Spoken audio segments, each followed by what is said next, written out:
Hey there, I'm the Communication Doc, and this is the next video in my series, How to Correct Common Communication Challenges. This is actually the last video discussing the first common communication challenge, which is misunderstanding. And I've talked about a lot of different aspects of misunderstanding. In the video just prior to this one, I talked about stereotyping, which is one of the barriers to accurately perceiving other people, and that leads to misunderstandings. In this video, I'm going to talk about a number of other barriers, and I'm going to phrase these all as different kinds of assumptions. And we should always be careful with assumptions because when we assume, we make an ASS or a donkey out of you and me, hence the term ASSUME. So we always should be careful with assumptions. And so one of the ways that we inaccurately perceive others is when we assume we have all the information we need. We tend to rely a lot on our first impressions of people and our perceptions of them and think they're correct. And therefore, when information comes in that goes against our perceptions of other people or what we think of them, we tend to ignore it.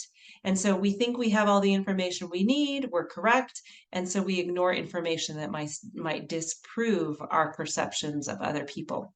We also tend to assume that people don't change. Now, on one hand, we like consistency when it comes to knowing what to expect in different situations. And we like consistency when it comes to positive behavior, but we also assume consistency when it comes to negative behavior. We think people can't possibly change.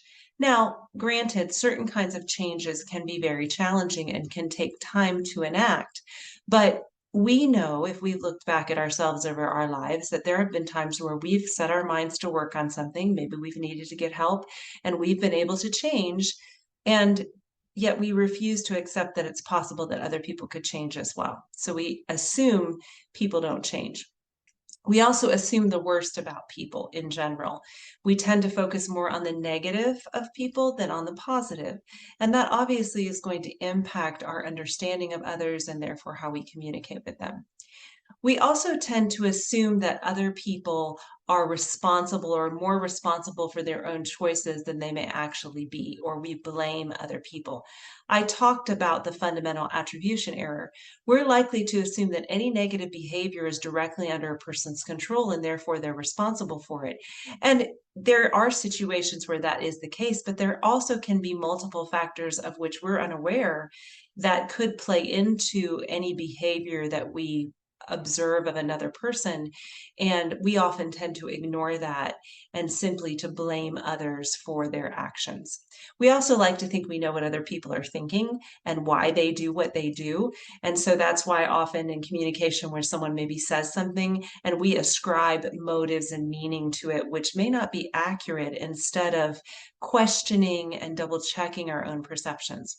And then the last way that we tend to have problems when we're perceiving others is actually in reference to our own behavior as we interact with each other. While we tend to assume that others have control and we blame them, as I discussed that self-serving bias in some of my earlier videos, we tend to avoid our own responsibility.